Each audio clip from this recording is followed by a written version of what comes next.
Zonja e zotrinj, ju përshëndes nga A2 sot, kjo është hapësira informative orës 14 këtu në A2 CNN. Shohim bashkë titujt kryesorë. Mungesa e ujit në çesmat e qytetarëve shqiptar vijon të jetë një problem nëse për kryeqytetin sipas kryebashkiakut Veliaj kjo situatë vjen si shkak i rrëshqitjeve të dheut, për Babicën e Vlorës është për mungesë investimesh.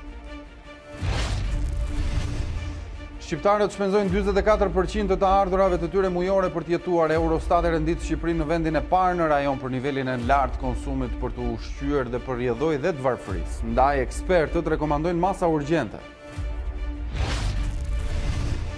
Kryeministri Edi Rama refuzon propozimin e opozitës së bashkuar për reformën zgjedhore që fuqizon rolin e ndërkombëtarëve. Nuk i ka kuptuar kushtet e gjermanëve dhe as rekomandimet e OSBE-u. Diri ishte përgjigjja e demokratëve këtu në A2 CNN. Franca po përballet me emergjencë mjedisore, një zjarr i fuqishëm në një fabrikë kimikatesh ka alarmuar autoritetet dhe rrezikon ndotjen e Senës. Mbyllen shkollat në Normandi, qytetarët ndërkohë udhëzohen të qëndrojnë në banesa.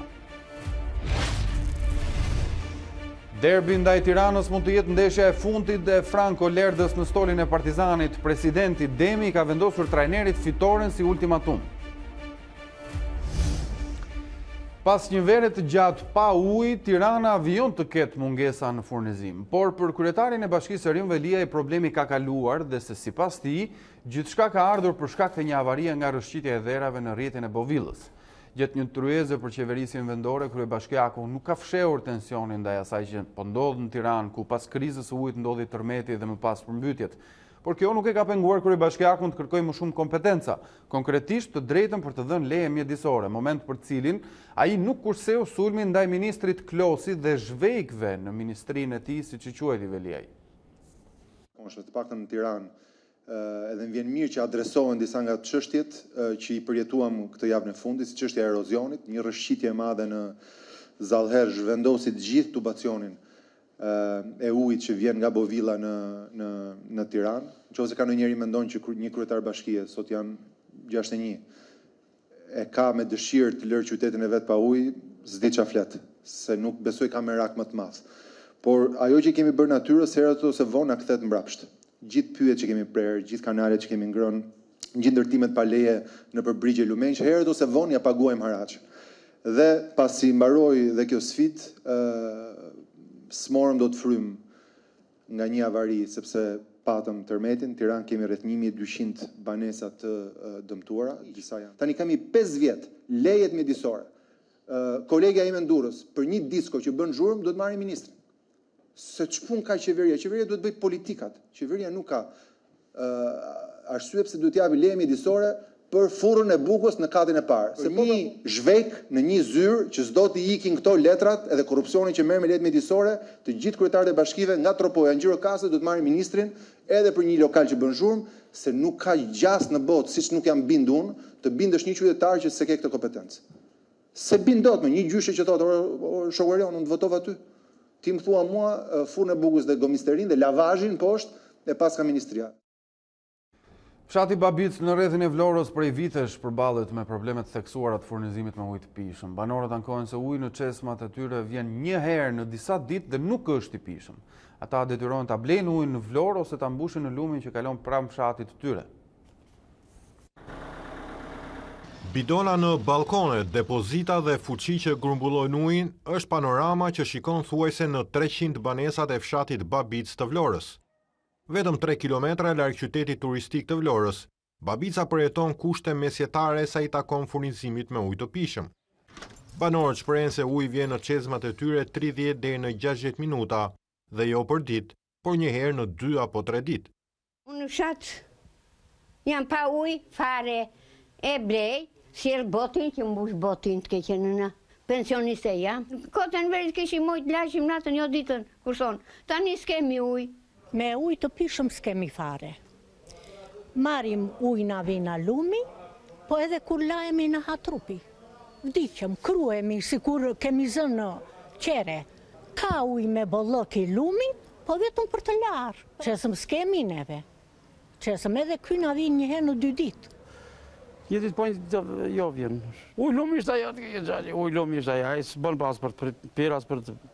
Ashtu po ne mbushim andaj tutje në. Karburant në ndena aty. Çfarë do bëjmë? Akoma më shqetësuese situata bëhet në stinën e Verës, ku uji sipas banorëve u mungon për ditë të tëra me radhë, duke u lënë si opsionin e vetëm mbushjen e ujit në lumin e fshatit, njësoj si në kohërat e lashta. Shqiptarët shpenzojnë 44% të ardhurave të tyre mujore për të jetuar. Kjo ka rezultuar nga anketa e buxhetit familjeve publikuar nga Instituti i Statistikave, një shifër shqetësuese që flet për nivelin e lartë të varfërisë në Shqipëri. Ndërkohë një tjetër e dhënë interesante është edhe ajo e konsumit për frymë. Sipas Instatit, 90% e familjeve në Shqipëri shpenzojnë mesatarisht 20.294 lek në muaj, ekuivalent me 676 lek në ditë, ose rreth $6. Shifër kjo që ndodhet afër kufirit varfërisë përcaktuar nga Banka Botërore për një konsum prej $5 në ditë për person. Ndërsa vetëm 10% e familjeve në Shqipëri që konsiderohen edhe të pasurit shpenzojnë mesatarisht 60.987 lek në muaj për frymë, ekuivalent me 2.032 lek në ditë. Shifrat e Institutit të Statistikave konsiderohen shqetësuese edhe nga dëshmitë e vetë qytetarëve. Ata tregojnë se pavarësisht se punojnë, të ardhurat që sigurojnë janë të ulta dhe mjaftojnë vetëm për të ushqyer apo për arsimimin e fëmijëve. Shifrat shqetësuese të Institutit të Statistikave që dëshmojnë se 90% e familjeve shqiptare jetojnë për të ushqyer, konfirmohen edhe nga vetë ato. Kryefamiljarët tregojnë se pavarësisht se punojnë, të ardhurat që sigurojnë janë të ulta dhe ato shkojnë kryesisht për ushqim dhe për shpenzime të tjera emergjente si arsimimi i fëmijëve. Kemi të përditshme ushqime, po janë të shtrenjta çdo gjë. 500 që ikën. Për ushqime? Jam veti 5 brenda. Ne na 200.000 lekë marrim të gjithë. Edhe urdhrosa na delën për të ushqyer, për të mbajtur familjen edhe për të paguar dhe qiran me borxhe. Ne duam vetëm të ushqemi, të tjerat si ja dalim dot. Marrim goxha, mund të harxojmë 100-120 sipas në muaj. Për ushqime? Për ushqime, më shumë, më pak, për nevojat familjare, për fëmijët, më shumë. Po çfarë shpenzojmë, kemi të gjitha për fëmijët shkollë. Shkolla që është shumë e shtrenjtë. Statistikat e detajuara të Instat tregojnë se pas ushqimit, familjet shqiptare shpenzojnë më shumë për qira, ujë dhe drita, pasuar nga grupi transport dhe shëndet, ndërkohë për arsimin shpenzohet vetëm 3% e buxhetit mujor. Sa më shumë që një vend të shpenzoj për ushqim, aq më i varfër konsiderohet ai. Të dhënat e Eurostat e rendisin Shqipërinë në vendin e parë në rajon për nivelin e lartë konsumit për të ushqyer, me 44% të gjithë buxhetit mujor të familjeve, teksa në vendet fqinja apo në Bashkimin Evropian, kjo shifër është ndjeshëm më e ulët. Ekspertët rekomandojnë masa urgjente. Shqipëria shpenzon më shumë se të gjitha vendet e tjera për të ushqyer. Sa më i zhvilluar të jetë një vend, aq më i ulët është ky tregues.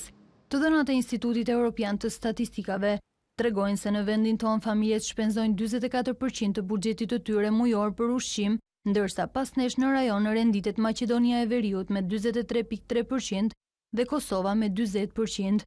Ndërsa mesatarja e konsumit për ushqime në vendet e Bashkimit Evropian është vetëm 16%. Ekspertët rekomandojnë disa masa për të rritur nivelin e jetesës dhe zbutur varfërinë në vend. Të ndryshuar këtë situatë, unë them që gjëja më e parë është që qeveria duhet të kujdeset që të promovojë një rritje të qëndrueshme ekonomike. Domethënë, për të thënë më thjesht, ata që flasun që rritja të mos vijë nga shiu apo nga projekte të mëdha që janë 2 vjet, 3 vjet apo që mbarojnë, po të rritja të vijë nga vendet e punës që me vlerë të shtuar. Për shembull, nëse do nxitet hapja e vendeve të punës në teknologjinë e informacionit, dhe to vende pune, investimet e huaja që do sillen do të paguanin më shumë, domethënë do jepnin paga më të larta për punojësit. Në momentin që punojësit do marrin paga më të larta, atëherë do të jenë prirur që të shpenzojnë më shumë për gjëra të tjera, domethënë nuk do jetojnë më thjesht për të ushqyer. E para herë duhet të jetë edukimi, sepse çdo lloj politike që vjen nga mbrapa nuk të hyn në punë nëse s'ka edukimin. Ka plot kërkesë për digital marketers, për programues, por nuk ka të tillë të edukuar. Ndaj e para gjë është edukimi, prioritet edukimi. Dhe e dyta është politika për tregun e lirë. Ky treg ka nevojë të liberalizohet. Familjet shqiptare i sigurojnë pjesën më të madhe të ardhurave nga puna. Pagat në Shqipëri konsiderohen relativisht të ulta. Sipas të dhënave zyrtare, paga minimale është përcaktuar me ligj 26.000 lekë, ndërsa paga mesatare bruto vlerësohet në 52.000 lekë. Kryeministri Rama refuzon propozimin e demokratëve për të kaluar reformën zgjedhore në dorë të ndërkombëtarëve. Nga New York, ku ndodhet për Asamblenë e Kombeve të Bashkuara, Edi Rama hodhi idenë për të ndarë reformën zgjedhore në 2 faza, duke i dhënë kështu prioritet rekomandimeve të OSBE-dirit. Ai tha se këto ndryshime ishte i gatshëm të miratonte edhe pa dakordsinë e opozitës jashtëparlamentare. Nga Shtetet e Bashkuara të Amerikës, Edi Rama i thot jo propozimit të demokratëve për të kaluar reformën zgjedhore në duart e një strukture të posaçme drejtuar nga ndërkombëtarët. Strukturë ndërkombëtare, ndërmjetës ndërkombëtar dhe përkthyes në gjuhë huaj për të marrë vesh me shqiptarëve, unë për veten time nuk kam për të pranuar asnjëherë. Reforma elektorale do të ndahet në 2 faza, sqaron kryeministri. Fillimisht miratimi i rekomandimeve të ODIHR dhe më pas kalimi tek çështjet e nxehta, si sistemi, administrimi zgjedhor apo dhe votat e emigrantëve. Ti japim kohë vetes që diskutojmë për gjitha aspektet e tjera, do të dëgjojmë me respekt të gjitha kontributet, të gjitha idetë. Ne jemi partia e shumicës, kemi dhe ne idetë tona. Rama është optimist që dhe kushti tjetër i Bundestagut për ulje në tryezën e negociatave të anëtarësimit, gjykata kushtetuese dhe gjykata e lartë funksionale do të realizohen shpejt, por jo gjithçka varet nga qeveria. Është një përgjegjësi edhe e ndërkombëtarëve që monitorojnë reformën drejtësi, pasi vettingun nuk e bën qeveria, ritmin e vettingut nuk e përcakton qeveria, kush del jashtë sistemit nuk është vullneti i qeverisë, por është procesi i monitoruar nga ndërkombëtarët, ndërkohë që për pjesën tjetër na duhet parlamenti dhe kaq.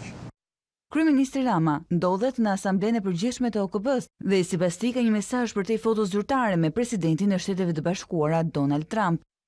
Marrëdhëniet janë të shkëlqyera dhe natyrisht edhe inkurajuese, sepse të dëgjosh nga goja vetë presidentit që Albania is doing pretty good, është kënaqësi.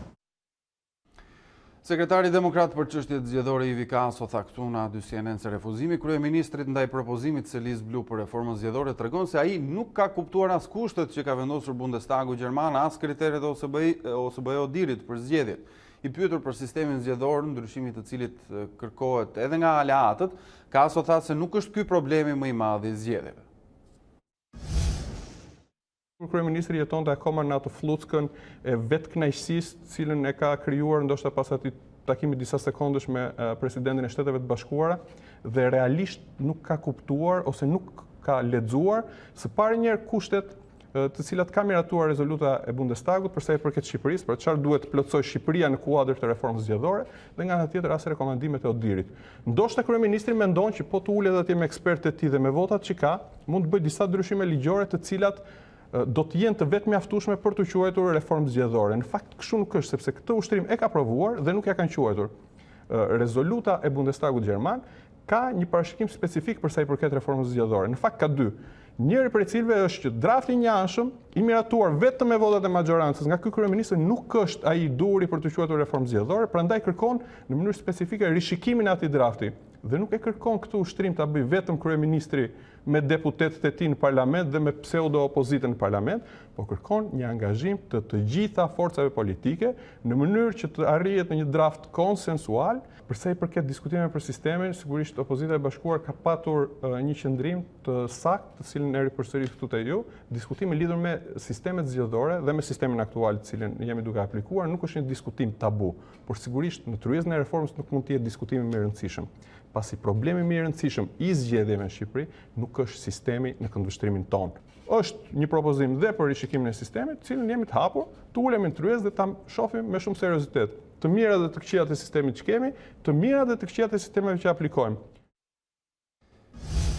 Ndërsa Lëvizja Socialiste për Integrim duke konsideruar kryeministrin Rama si refraktar bëri thirrje për dialog dhe reflektim mbi kushtet që shoqërojnë ponjë gjermane për hapjen e negociatave.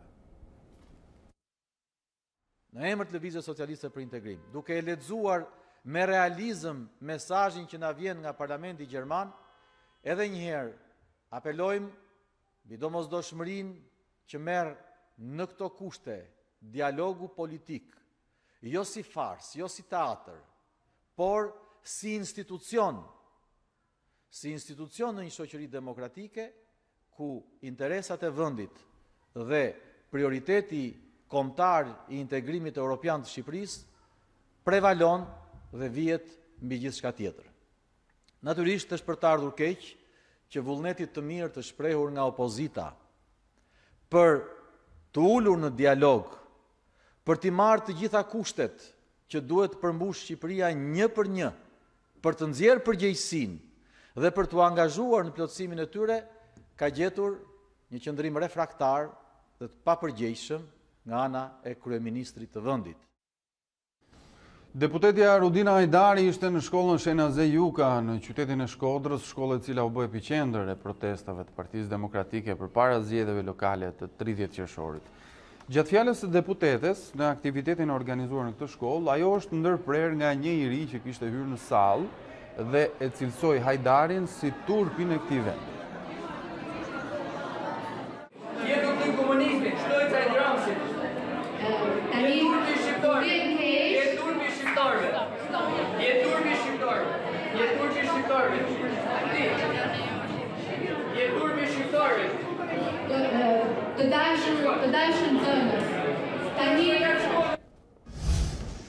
Shuhet në moshën 86 vjeçare presidenti dytë më i gjatë në Francën e pas luftës, Jacques Chirac. Lideri ishte tërhequr nga jeta publike prej vitesh dhe vuante nga problemet shëndetësore që prej vitit 2005. Vdes në moshën 86 vjeçare ish presidenti i Republikës Franceze Jacques Chirac, i cili shquhej për imazhin e njeriu të zakonshëm, por që vitet e fundit u njollos nga pretendimet për korrupsion. Njoftimin e dha dhëndri i tij, sipas të cilit ish lideri u shua mëngjesin e sejnte si rrethuar nga familjarët. Chirac, i cili ka shërbyer gjithashtu si kryebashkiak i Parisit, kryeministër dhe presidenti i Këshillit Evropian, ishte tërhequr prej disa vitesh nga jeta politike dhe ajo publike. Jetonte me bashkëshorten Bernadette në shtëpinë e tij në Paris. Në vitin 2005 u godit nga një ishemi dhe para se të largohej nga pallati i Elizes, u shtrua disa herë në spital. Përgjatë presidencës që zgjati nga 1995 deri në 2007, e përfshiu vendin në tregun e monedhës së përbashkët europiane. Një prej reformave kryesore politike ishte reduktimi i mandatit presidencial nga 7 në 5 vjet. Do të mbahet mend gjithashtu si kundërshtar i pushtimit të Irakut nga forcat amerikane në vitin 2003. Kjo lëvizje çoi në një pikë të ulët marrëdhëniet franko-amerikane, por Chirac tha në atë kohë se nuk kishte kthim pas. Kur NATO-ja nisi bombardimet në Serbi më 1999 për të ndalur dhunën në Kosovë, Chirac tha se sulmet ajrore kanë nisur për të mbrojtur paqen në tokën tonë, paqen në Evropë. Gjatë mandatit të dytë, populariteti i tij ra ndjeshëm dhe në 2007 vetëm 1 në 5 franceze mbështesnin presidencën e tij. Pasi dha fund karrierës politike, u përball me akuzat për korrupsion, lidhur me kohën kur shërbente si kryebashkiak. Mbetemi në Francë, atje ku një zjarr i fuqishëm në një fabrikë kimikatesh po shkakton emergjencë mjedisore, autoritetet paralajmërojnë për ndotje të lumit Sena, ndërsa banorët rreth Normandisë janë këshilluar që të bëjnë kujdes. Emergjencë mjedisore në Francë, një zjarr masiv i rënë në impjantin kimik të Rouen është konsideruar nga autoritetet me rrezik të lartë. Si shikohet dhe në pamje, një re e madhe tymi të zi, flak shumë të larta, si dhe shpërthime të shumta, vijnë nga fabrika. Për shuarjen e zjarrit janë angazhuar 130 zjarfikës. Fatmirësisht nuk janë regjistruar viktima apo të plagosur, por rreth orës 8 të mëngjesit sirenat e alarmit kanë rënë 2 herë, duke lajmëruar popullatën që të bëjnë kujdes. Ajo që ka marrë flak është një zonë industriale që prodhon materiale kimike për lubrifikant. Autoritetet lokale paralajmërojnë për një ndotje të mundshme të lumit Sena. Do të vazhdojmë të luftojmë kundër flakëve me rrezikun e ndotjes së Senës për shkak të imbushjes së baseneve me mbetje. Sipas të dhënave të para, flakët fillimisht ranë tek një zonë e fabrikës ku gjendeshin materialet e stokut, ndërsa për shkaqjet është ende herët të flitet. Autoritetet kanë vendosur një perimetër sigurie prej 500 metrash për rreth impjantit, ndërsa të gjitha shkollat në zonën e Rouen do të qëndrojnë të mbyllura. Gjithashtu banorët e 13 komunave të ndryshme në Normandi janë këshilluar që të shmangin daljet jashtë banesave. Kjo nuk është hera e parë që një zjarr bie në këtë fabrikë kimikatesh, të ndërtuar në vitin 1954. Katastrofe edhe në Bolivi, mbi 2 milion kafshë të egra, atje mes të cilëve jaguar, puma dhe lama kanë ngordhur në zjarret që po shkatrojnë pyjet dhe savanën e këtij shteti. Mediat lokale kanë shfaqur pamjet e kafshëve të ndryshme të karbonizuara në zonat e mbrojtura që prej gushtit zjarret kanë shkrumbuar 4 milion hektar pyje atje. Autoritetet kanë angazhuar 5.000 zjarfikës, disa helikopterë dhe 2 superavion për shuarje në flagëve. Ambientalistët ndërkohë akuzojnë presidentin Evo Morales se me ligjet e tij kanë nxitur zjarrvënien e qëllimshme në pyje për të zgjeruar prodhimin bujqësor. Qeveria ndërkohë fajson motin e thatë dhe erërat e forta. Flasim për sportin tani. Fitore ose shkarkim, trajneri Partizanit Franco Lerda nuk ka zgjidhje tjetër në derbin e kryeqytetit, teksa presidenti Gazmend Demi ka vendosur ultimatum për të ardhmen e italianit. Ecuria e dobët e kampionëve ka humbur durimin e klubit, të cilët kanë nisur të mendojnë edhe për emrin e ri të stolit.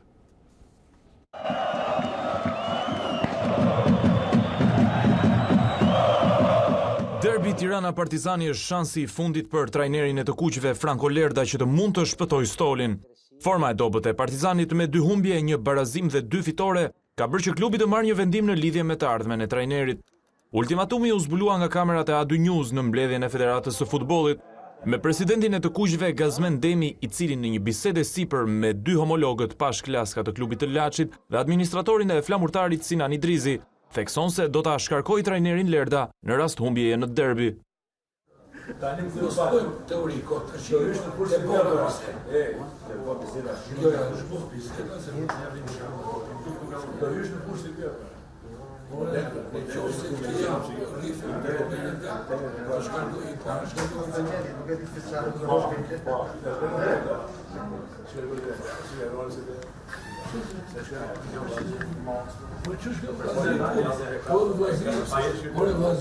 Si kur të mos mjafton të ecuria negative apo distanca në renditje, derbi këtë herë vjen ndryshe, me presionin që është i gjithi në kampin e kuq. Judy Garland rikthehet edhe njëherë në ekranën portretizimin e Renée Zellweger. Roli në filmin Judy mund t'i dhurojë aktores kandidimin e 4 për Oscar. Si mund ta interpretosh një ikon si Judy Garland? Për Renée Zellweger, të hyrë në lëkurën e saj ishte si të bie në dashuri. Zellweger ka marrë vlerësime shumë pozitive nga kritika për portretizimin që i ka bërë Garland në filmin Judy, dhe kompanitë e basteve parashikojnë një kandidim të 4 për Oscar. Ndeza muzikën dhe fillova të gërmoj për libra, kontrolloja çdo ditë në internet duke u përpjekur të përthith gjithçka që mund të gjeja. Kisha rënë në dashuri dhe bësha gjithnjë me etur për informacion. Aktoria ju nënshtrua për një vit leksioneve për zërin dhe punoi me një koreograf për të përvetësuar mënyrën e sjelljes së Garland në vitin e fundit të jetës. Judy fokusohet në periudhën kur Garland luftonte kundër varësisë ndaj alkoolit, drogës me recetë dhe financave të rënduara, gjatë një udhëtimi në Londër në vitin 1968 për një seri koncertesh. Protagonistja e Magjistarit Ozit vdiq në moshën 47 vjeçare, si pasojë e një mbidoze aksidentale ilaçesh në 1969. Kur e kupton se çfarë kishte qenë në gjendje të kalonte ajo për të vijuar performancet për audiencën e për të lidhur me njerëzit, arrin të perceptosh realisht se sa e jashtëzakonshme ishte.